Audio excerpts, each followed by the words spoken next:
നമ്മുടെ മിക്ക ആസ്മ പേഷ്യൻസിൻ്റെ ഒരു പ്രധാനപ്പെട്ട പ്രോബ്ലമാണ് എൻ്റെ ആസ്മ മാറുന്നില്ല. ഞാൻ മാക്സിമം ഇൻഹേലർ ഡോസിൽ എടുത്തു, മാക്സിമം ട്രീറ്റ്മെൻറ്റ് വളരെ കറക്റ്റായി പോയി, എന്നിട്ടും എൻ്റെ ആസ്മ മാറാത്തത് എന്താണ്? ഇനി എനിക്ക് എന്താണ് ട്രീറ്റ്മെൻറ്റ് ചെയ്യാനുണ്ടാവുക? ഇങ്ങനത്തെ സിനാരിയോ വളരെ കോമൺ ആണ്. ഈ സിറ്റുവേഷന് നമ്മൾ സിവിയർ ആസ്മ എന്നുള്ള ഒരു കണ്ടീഷൻ ഉണ്ടോ എന്നാണ് നോക്കുന്നത്. സിവിയർ ആസ്മയുടെ ക്രൈറ്റീരിയ അവർ മാച്ച് ചെയ്യണമെങ്കിൽ അവർ ഇൻഹേലർ കറക്റ്റായി എടുക്കണം, കറക്റ്റ് ഡോസിൽ വളരെ കറക്റ്റായിട്ട് ഇൻഹേലർ ടെക്നിക്കെല്ലാം പ്രോപ്പറായി എടുത്തിട്ടും അവരുടെ ആസ്മ മാറുന്നില്ലെങ്കിലാണ് ആ പേഷ്യൻസിന് സിവിയർ ആസ്മ എന്ന് നമ്മൾ നോക്കുക. ഇതിനുവേണ്ടി പേഷ്യൻസിൻ്റെ ഡ്യൂറേഷൻ ഓഫ് ആസ്മ എത്ര നാളായിരുന്നു, അവരുടെ ട്രീറ്റ്മെൻറ്റ് എങ്ങനെയായിരുന്നു, അവർക്ക് അലർജി ഉണ്ടായിരുന്നോ, അലർജിക്ക് റൈനൈറ്റിസ് ഉണ്ടോ, സൈനസൈറ്റിസ് ഉണ്ടോ, ആസിഡിറ്റി പ്രോബ്ലം ഉണ്ടോ, ലങ് കപ്പാസിറ്റി എങ്ങനെയാണ്, അവരുടെ ഇൻഹേലർ ടെക്നിക്ക് എങ്ങനെയാണ്, ഇൻഹേലർ ഡോസ് എങ്ങനെയായിരുന്നു, ഇങ്ങനെ ഒരു ചെക്ക് ലിസ്റ്റ് ഓഫ് കാര്യങ്ങൾ നമ്മൾ നോക്കിയതിന് ശേഷമാണ് സിവിയർ ആസ്മ ആണോ അല്ലേ എന്നുള്ള രീതിയിലേക്ക് വരിക. സിവിയർ ആസ്മ ആണെങ്കിൽ ഇതെല്ലാം കറക്റ്റായി ചെയ്തിട്ടും എല്ലാ അലർജി പ്രോബ്ലംസും മാറ്റിയെടുത്തിട്ടും അവരുടെ ആസ്മ മാറുന്നില്ലെങ്കിൽ അങ്ങനത്തെ പേഷ്യൻസിന് നമുക്ക് സെർട്ടൻ ബയോളജിക്കൽ ഇഞ്ചക്ഷൻ ട്രീറ്റ്മെൻറ്റ് ആവശ്യമുണ്ടാവും.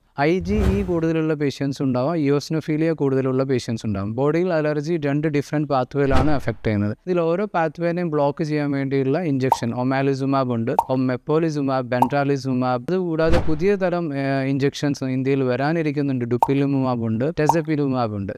ഈ ഇഞ്ചക്ഷൻ തെറാപ്പി ആയിരിക്കാം ഇങ്ങനത്തെ പേഷ്യൻസ് ഡെസ്പൈറ്റ് അവരുടെ മാക്സിമം ഇൻഹേലർ എടുത്തിട്ടും കറക്റ്റായി മെഡിസിൻ എടുത്തിട്ടും മാറാത്ത അലർജിക്ക് മെഡിസിനാണ് ബയോളജിക്കൽ എന്ന് സ്യൂട്ടബിൾ ആവാവുന്ന ഒരു ഡീറ്റെയിൽ ഇവാലുവേഷനിലൂടെ നമ്മൾ കണ്ടെത്തും. അവരെ ഈ മെഡിസിൻ കൊടുത്തു കഴിഞ്ഞാൽ വളരെ കറക്റ്റായിട്ട് എടുത്തു കഴിഞ്ഞാൽ അവർക്കത് പൂർണ്ണമായിട്ടും ആസ്മ കൺട്രോളിൽ വരുത്താവുന്നതാണ്. Thank you.